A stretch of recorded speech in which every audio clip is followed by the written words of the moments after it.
Hi, hello everyone. Welcome back to National IAS Academy. Dear friends, we are halfway through in our journey that is Focus 300 initiative. So far, till yesterday, we have completed 14 full classes covering 140 topics out of 30 classes. Today shall be our 15th class. Please remember, including today's class, we will be completing 150 important topics which are specially handpicked by our team and are highly relevant for the upcoming UPSC Civil Services Examination prelims. I hope you all have been revising these topics regularly. Please do not miss because these topics are high intensity topics. There are high chances of UPSC framing questions related to these particular topics. Let me remind you, these questions are specially picked by our expert team. So do not forget to revise these topics on a regular basis because without revision, whatever you read or whatever you study, it will be of no use. Okay, mind that. So, okay, let's begin today's class. In today's class, we shall be covering from topic number 141 to 150. These are next 10 topics in this series. First one is about Shigella bacteria, which was recently in news. So, see, the question can be framed in two particular ways from this particular topic. First thing, Shigella bacteria or Shigellosis, which was recently in news, was concerned with which Indian state? So in that case, mark Kerala as the right answer. The question can also be like this. The second manner in which the UPSC can frame question is Shigella, which was recently in news, is a question mark. Is it a virus? Is it a bacteria? Is it a fungi? Or is it none of the above? So in that case, mark bacteria as the right answer. So UPSC, yes, it does want to trap you, but not with very keen or very deep scientific knowledge or facts. It wants the person to be well aware of whatever is happening around him or her.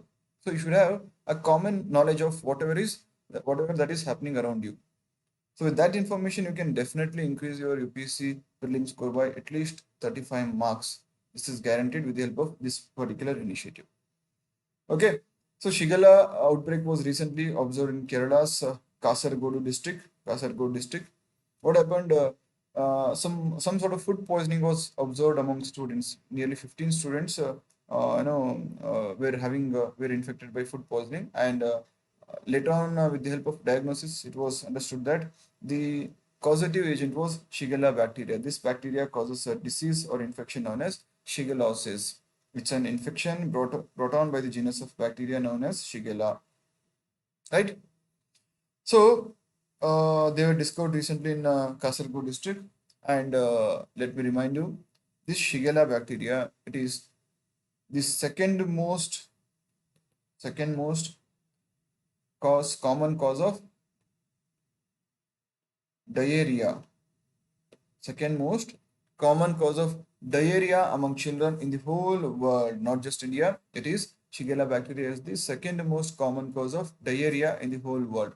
Not just that, it is third biggest common common cause of death among children under 5. It is also the second most common cause of diarrhea in children among children in the whole world, and also the third most common cause of death among children under 5 in the whole world. So that is how serious it is, the case is. Nearly 164.7 million people are affected every year by this bacteria. So it is also called as an intestinal disease. Shigellosis is also called as intestinal disease. It's caused by Shigella, and the symptoms include diarrhea, abdominal pain or cramps, and high fever. The complications would be dehydration, seizures, rectal prolapse, hemolytic uremic syndrome, toxic megacolon, and reactive arthritis. So these are some of the symptoms and complications that are developed after the infection of this bacteria. Next is GSAT 7 series satellites. Right?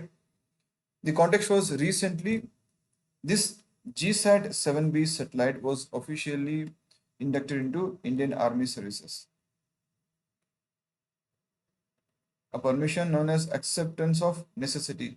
This certificate was given by the Ministry of Defense, which is necessary before any military service accepting the services of any agency. So after the receival of this acceptance of necessity, Indian Army has now officially started utilizing the services of GSAT 7B satellite. Please remember, GSAT satellites are geosynchronous satellites.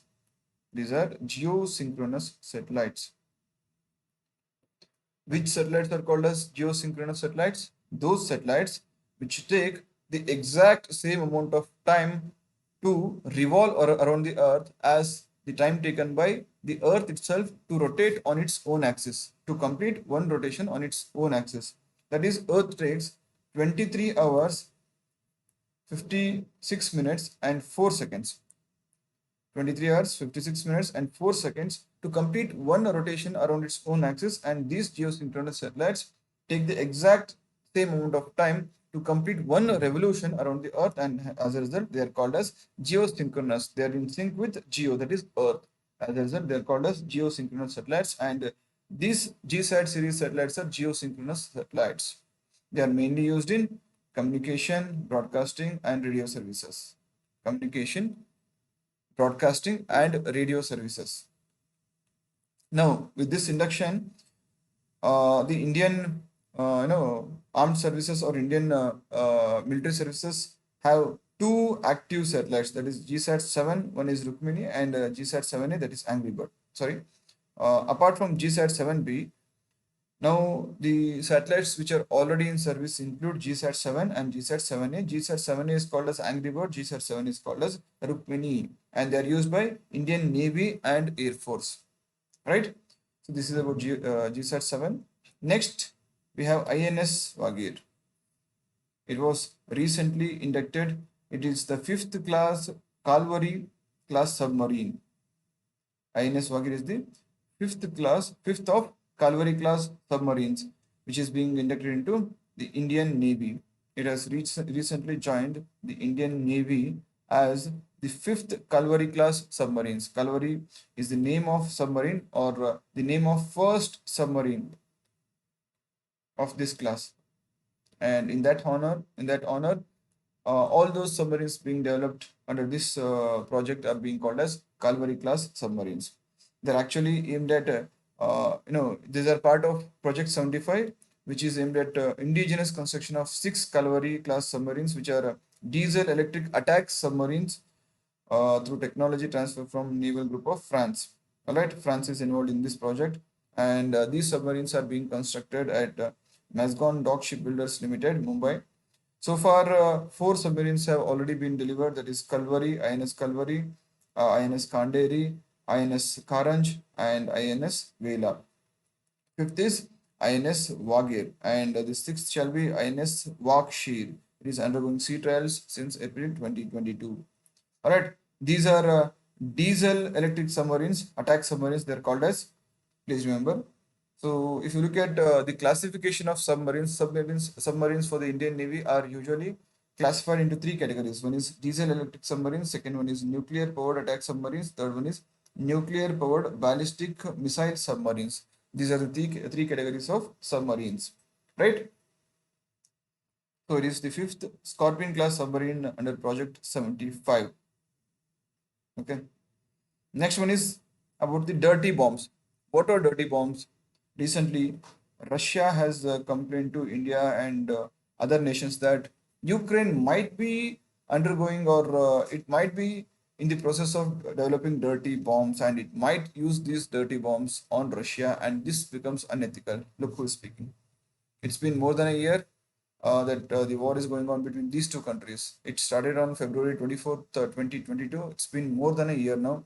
And yes, there have been questions on ethics, legality, war crimes, etc. Many talks have been going on, but prima facie, at the outset, prima facie, it appears that the biggest mistake or blunder that has been committed is by Russia.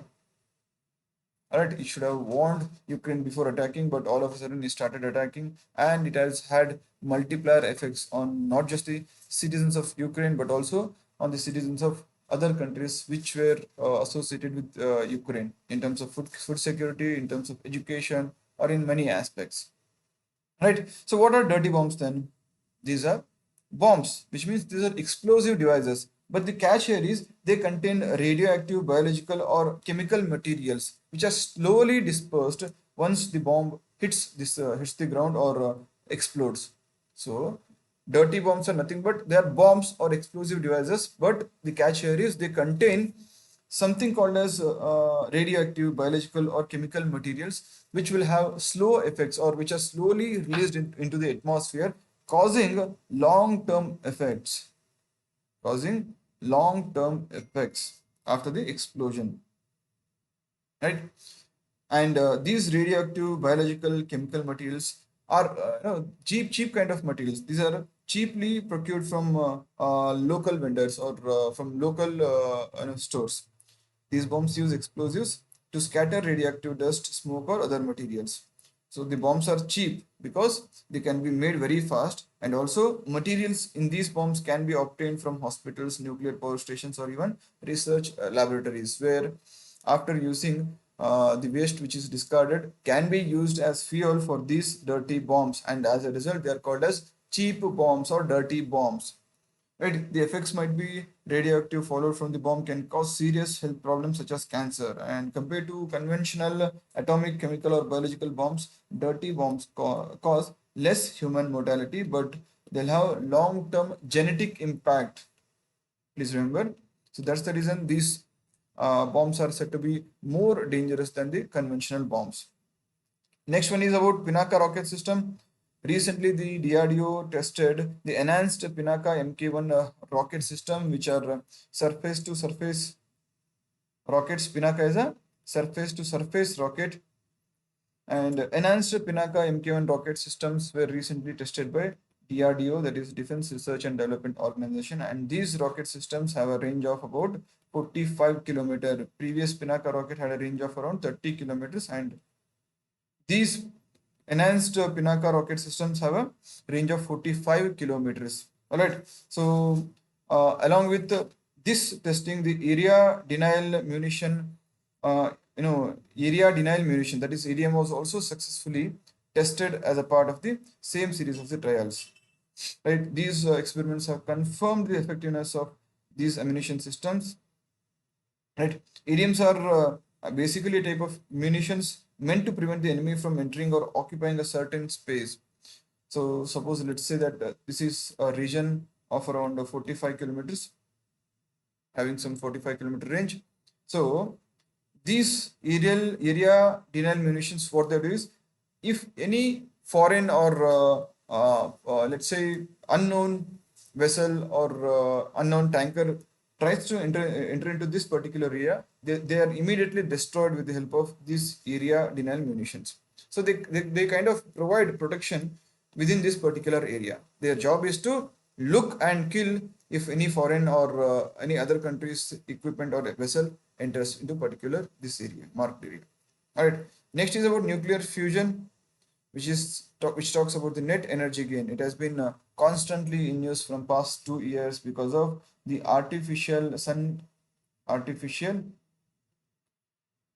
project of China, artificial sun project of China. Now, for the first time ever, scientists at the Lawrence Livermore National Laboratory in California have generated more energy from a fusion reaction than was required to ignite it. So this phenomenon is known as net energy gain. What do you mean by net energy gain? When you generate more energy from a fusion reaction than was required to ignite it. So this phenomenon is called as net energy gain, because net energy is being created, right? So you use, let's say, 10 units of energy but to ignite the process, but after the process you're generating 15 units of energy. So this 5-unit energy is net gain that you have gained, right? So the sun and other stars are usually powered by nuclear fusion events. So to understand this, we should actually take the help of nuclear fusion too. By comparing nuclear fission and nuclear fusion, it becomes very easy to understand the difference between two and the basic mechanism on which these two processes work. Now, fission is the splitting of large atom into two or more smaller ones, whereas the opposite is fusion, which means two or more lighter atoms form a larger one or combine to form a larger atom. And fission reaction does not normally occur in nature, whereas fusion occurs. It occurs in stars such as the sun in our solar system. Fission produces many highly radioactive particles, whereas few radioactive particles are produced by fusion reaction. But if a fission trigger is used, radioactive particles will result from that. Alright. Whereas fission produces many highly radioactive particles. Conditions: critical mass of the substance and high speed neutrons are required for fission to happen, whereas for fusion, high density, high temperature environment is required. So fission takes little energy to split two atoms in a fission reaction, whereas extremely high energy is required to bring two or more protons close enough that nuclear forces overcome their electrostatic repulsion. And if you look at the energy released by fission, it is in terms of million times greater than that released in chemical reactions, but lower than the energy released by nuclear fusion. Whereas energy released in fusion is 3 to 4 times greater than that released by fission. So in terms of energy, fusion is greater than fission. And one class of nuclear weapon is a fission bomb, also known as atomic bomb or atom bombs. One class of nuclear weapon in using nuclear fission as the process is hydrogen bomb. Atomic bombs work on the principle of nuclear fission, whereas hydrogen bombs work on the process of nuclear fusion. Right. Next, we have some article on small modular reactor. So what are these? These are concerned with nuclear reactors.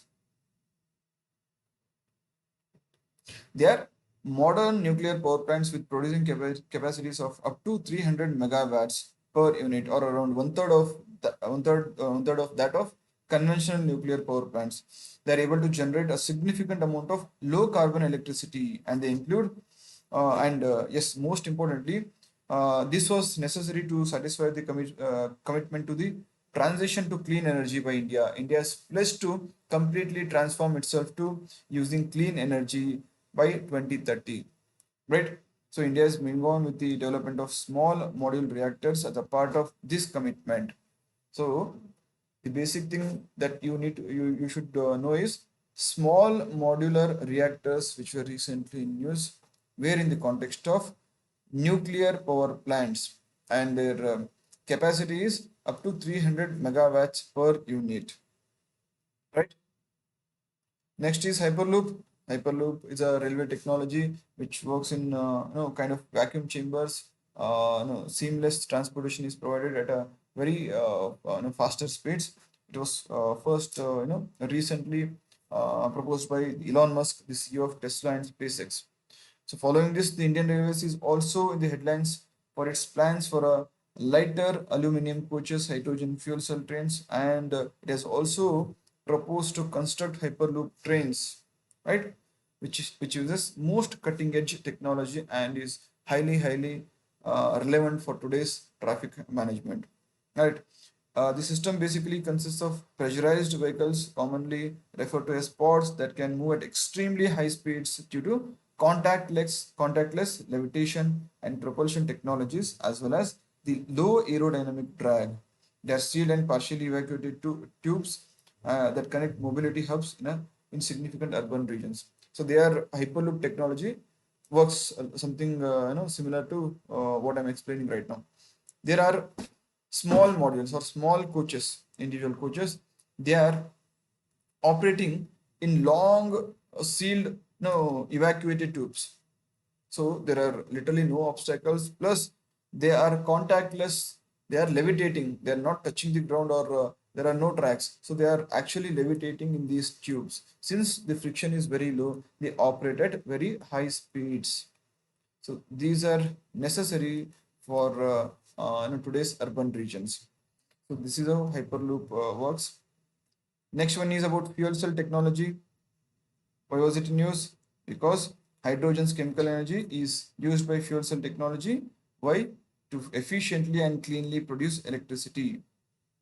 You have been hearing a lot about various types of hydrogen fuels these days: green hydrogen, gray hydrogen, and purple hydrogen, and sometimes black hydrogen too. So green hydrogen is that hydrogen which is produced utilizing renewable energy sources.